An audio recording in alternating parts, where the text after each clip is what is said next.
Hi, everybody. Welcome back to PCS 101, and this is for our class for Thursday, the 11th of September, where we are continuing to finish up with the syllabus and then move into some of the curriculum. So, if you'll see in the notes below, and I'm going to skip to the second section for a moment where I was able to find a link to our textbook, Principles of Public Speaking, 21st edition. Now, I don't ask questions about copyright, I just merely share information, but it appears, at least as of this point, this link is active and that you could utilize this link throughout the semester if it turns out that you're having difficulty with getting textbooks. And I go to the first section where I'm talking about the syllabus. Last class, if you'll remember, I believe I had mentioned that I'm not using the Moodle grading program.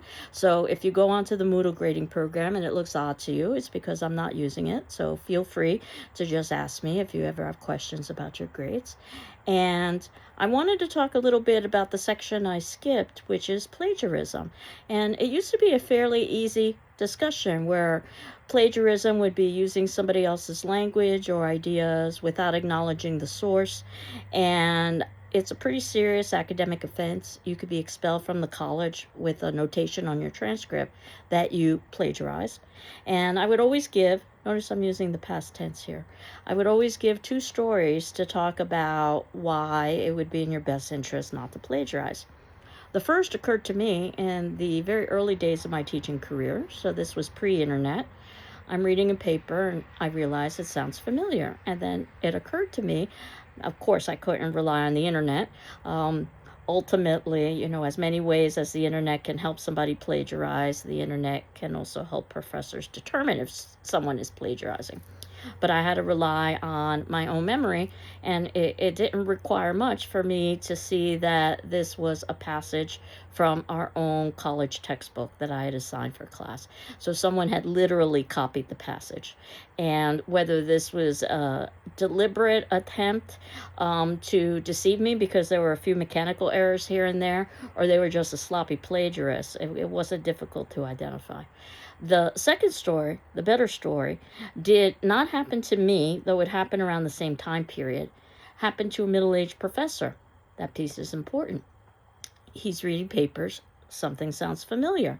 And as he's beginning to contemplate about where he's read this before, he realizes he hasn't read it. He wrote it himself decades earlier when he was an undergraduate student. It was one of his old papers. So it had something to do with the fraternity that was recycling old papers, but the reality is that somehow, some way, one of his own students got a hold of his old coursework and submitted it in, and this was covered in all the academic newspapers. So there are academic newspapers. And that would pretty much be the ending of my plagiarism speech. But we now live in a brave new world with artificial intelligence. And it literally is changing by the moment. The artificial intelligence that we're talking about today will not be the same artificial intelligence that exists at the ending of the semester. And I would request that you not use artificial intelligence, at least for this class. I know it has its time and place, certainly in particular situations. And I wanted to explain my reasoning a little bit.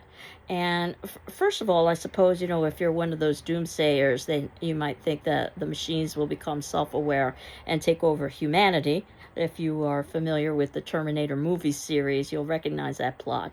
I'm less concerned about that, and I'm more concerned about the ethics, not just the ethics of one using it, but the ethics ultimately of artificial intelligence using content from human beings and not compensating or giving credit to those human beings, which is the definition of plagiarism. I think this is particularly problematic for artists, for instance.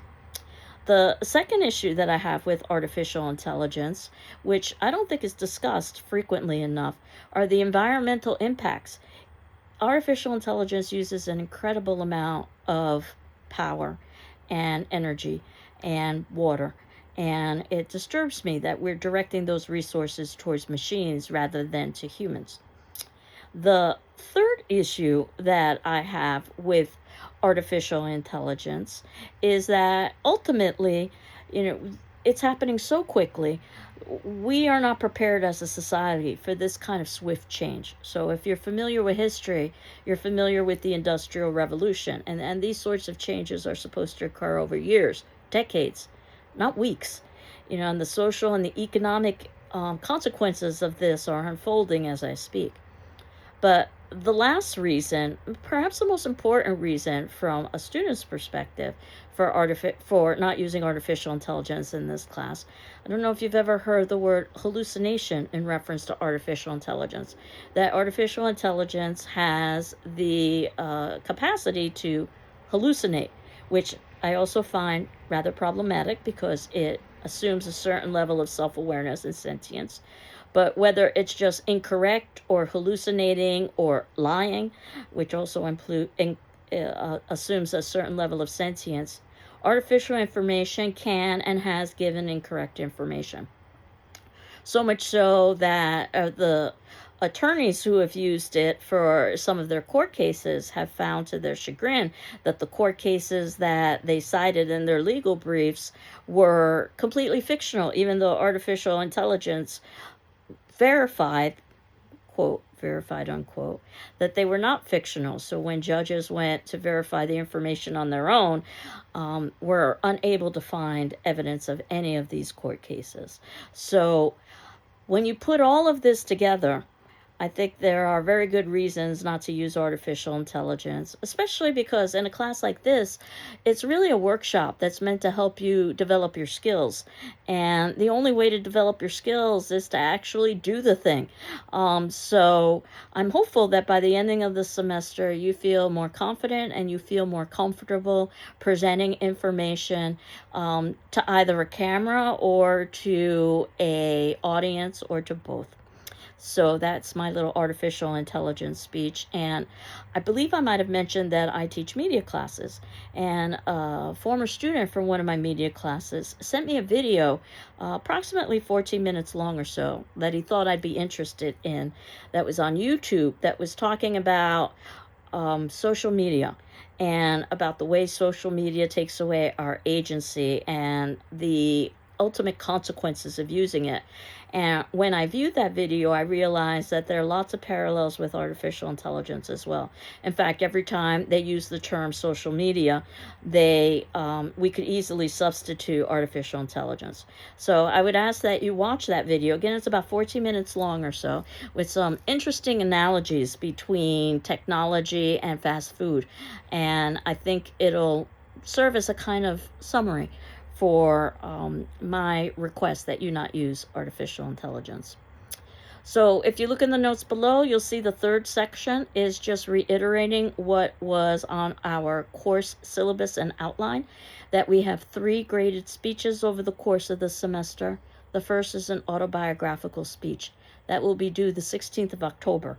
So basically most of the textbook readings are due up front so that you could utilize those by the time we get to the 16th.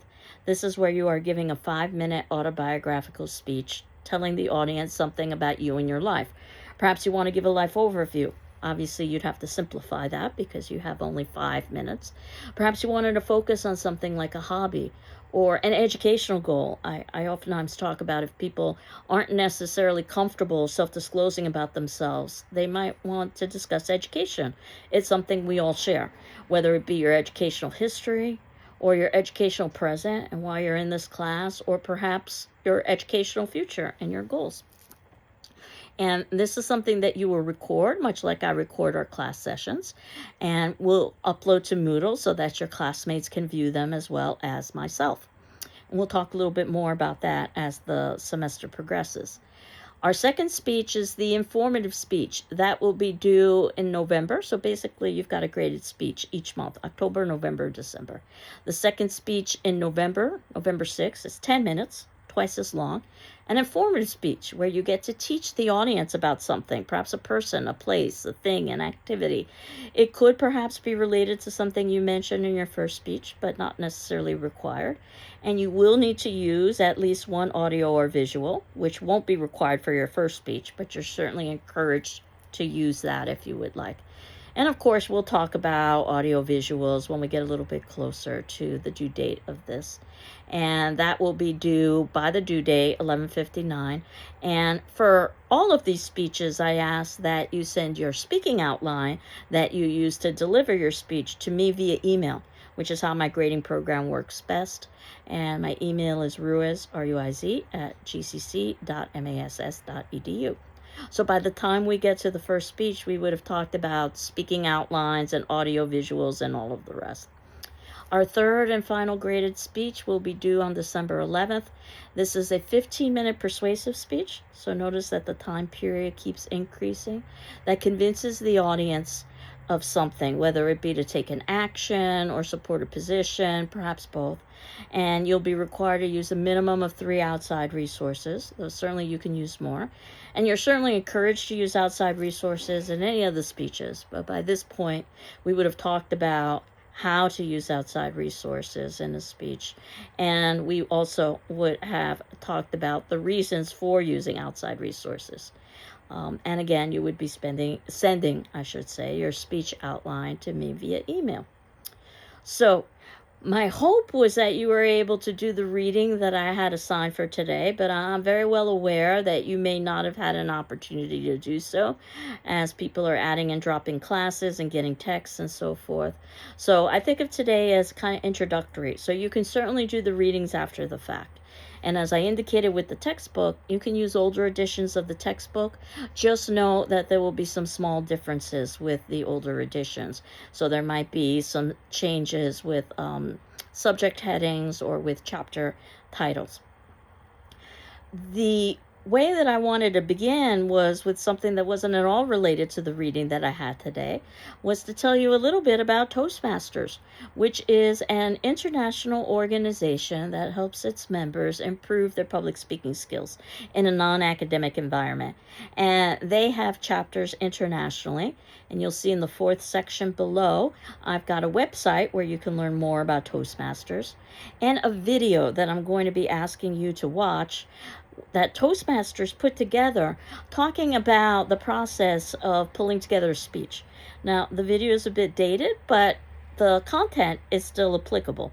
So this is about writing and delivering great speeches, and it's a 35-minute video, which basically is an overview of everything we're going to be talking about in the class.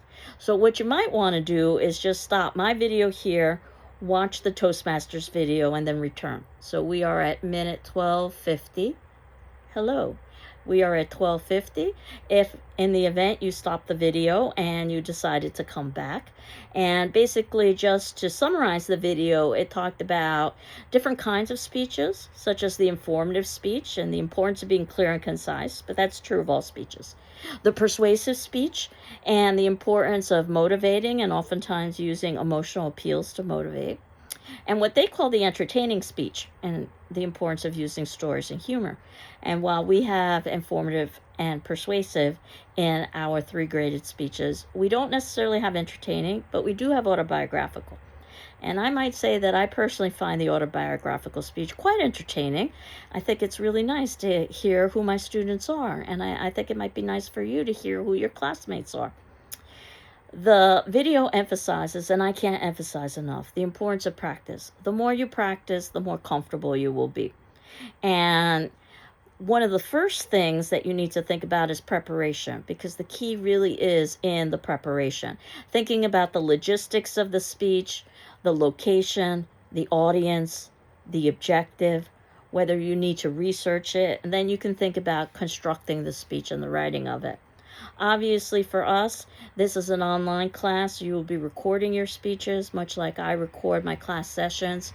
I will be providing you with instructions about how to post those onto YouTube and then post that onto our Moodle site, which is what I do when I post our class lessons, and it's what IT recommends as the most efficient way of doing that for viewership of wide number of people with a particular personal video. And the location you're looking at right now, by the way, if you're curious, is my living room. And I chose it because it's not too busy. And of course, you want to think about what your background is. Obviously, you're not going to be in a professional studio, but you want something that's not going to distract your particular audience. And your audience is made up of your classmates and myself. So you already know a little bit about us, if nothing else, that we all have experience with college. So that means that you can use a certain level of vocabulary and you can talk about content matter that you might not be able to talk about with a different audience, let's say children. The objective, which we'll talk a little bit more about, but basically the idea is why you're delivering this speech. And of course, do you need information that's outside of your own knowledge base, or is your knowledge base enough in terms of your constructing the speech? And that speeches are very much divided like academic papers. One of the reasons why English 101 is a prerequisite for this class. So you have an introduction, or what we call the introductory paragraph in writing a paper. This is where you offer your thesis, your main point, and also it's important to greet your audience so the audience knows it's time to begin to listen to the speech. Then you have what we call in English classes the body, or what the video calls the discussion. This is the middle part of the speech where you have your evidence and your details. And then you have your conclusion, what we call in English classes the concluding paragraph, where you give closure and you give a sense of farewell to your audience so the audience knows that you've ended. And you also need to think about presentation. You want to be conversational, which we will talk more about as the semester goes on. You don't want to memorize your speech. It'll sound too stilted. You don't want to read your speech because you want to be able to have as much interaction with the audience or with the camera as possible. You will use a speaking outline. The speaking outline will basically give the major points of your particular speech, and less is more when it comes to speaking outline, as we will discuss. You will want to have keywords and phrases. You want to think about things like body language and how much of your body do you want to be in the frame of your video. As you can see, the face is going to be the most important because that's where we get most of our cues from. And certainly you want to think about as well your vocal inflections. You don't want to be monotone, and your volume. So that in part will be based on your equipment and trying to reduce background noise. And using pauses effectively, a lot of times, and this is one of my biggest challenges, is slowing down so the audience can consider what it is you're saying. And also trying to anticipate audience questions and addressing them, especially in this format because you don't have an audience that can ask questions live. So, the 3 chapters that I had assigned for us today, the first was about speech and higher education, and it talked about some of the reasons why it's important to study public speaking, and that public speaking is a circular activity where you've got a speaker who gives a message to the audience, and then hopefully the audience gives some kind of feedback. It goes back to the speaker. And thinking about the importance of ethos, which is ethics or credibility, and about all of the reasons why we study public speaking, not just from an academic perspective. Sometimes that's actually called an intellectual imperative, by the way, that well-educated people know about public speaking. But also that you know about the social imperative, the importance of public speaking because of human interaction.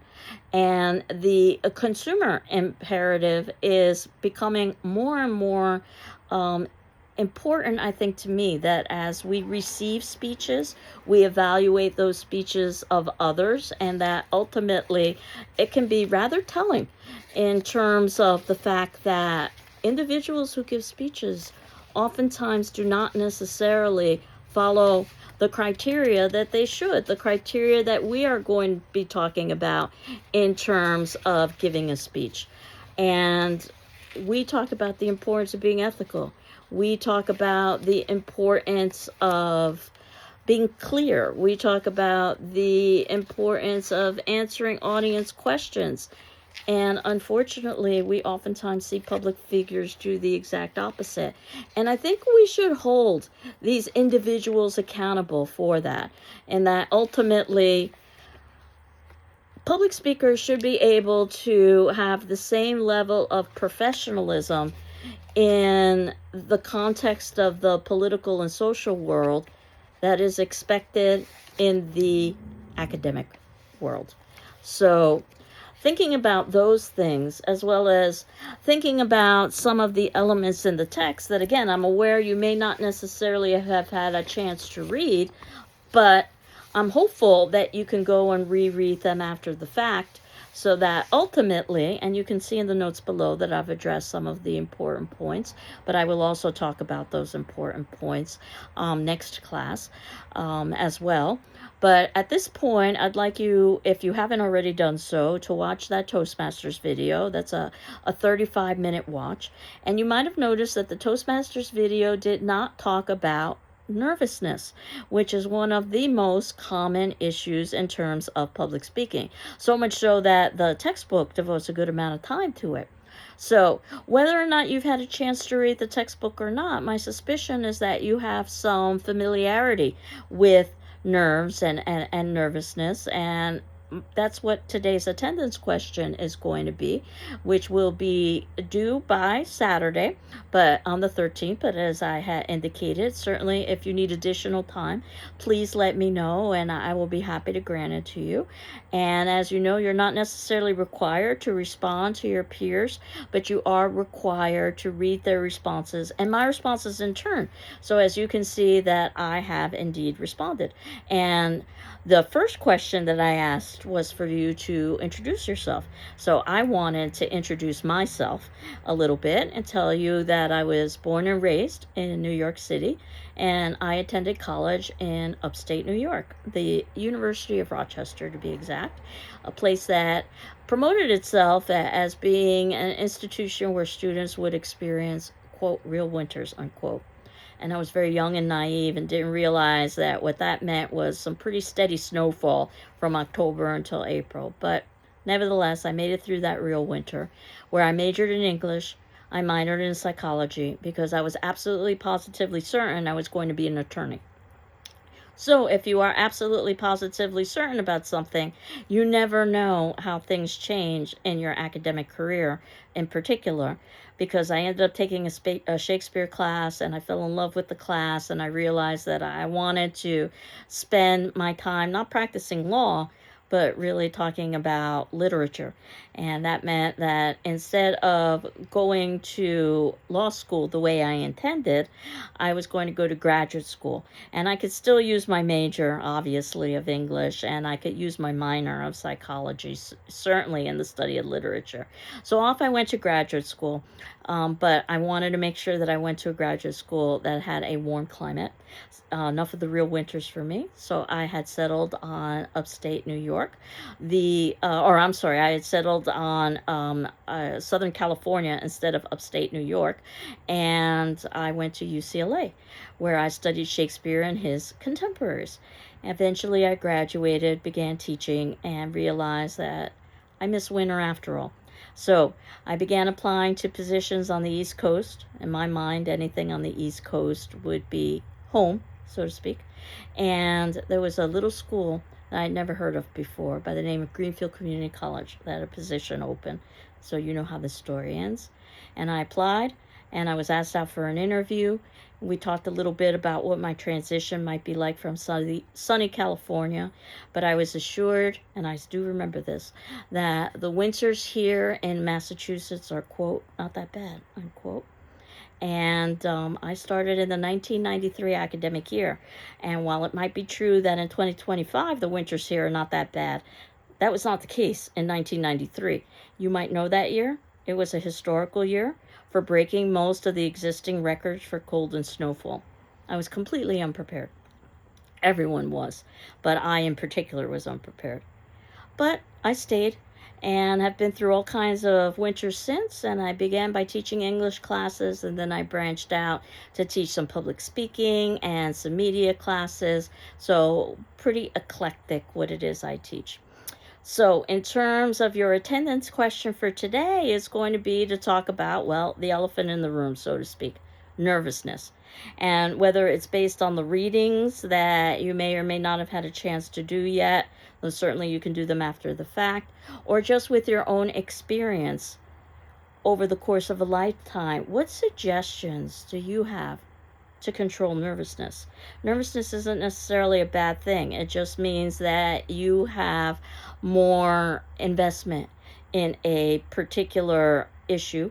But the thing is that you don't want nervousness to get into in the way of your being able to complete an activity. So we'll talk a little bit more about this as well as upcoming readings next class. I hope you're doing well. I'm doing well. And we will continue on next week. Take care. Bye-bye.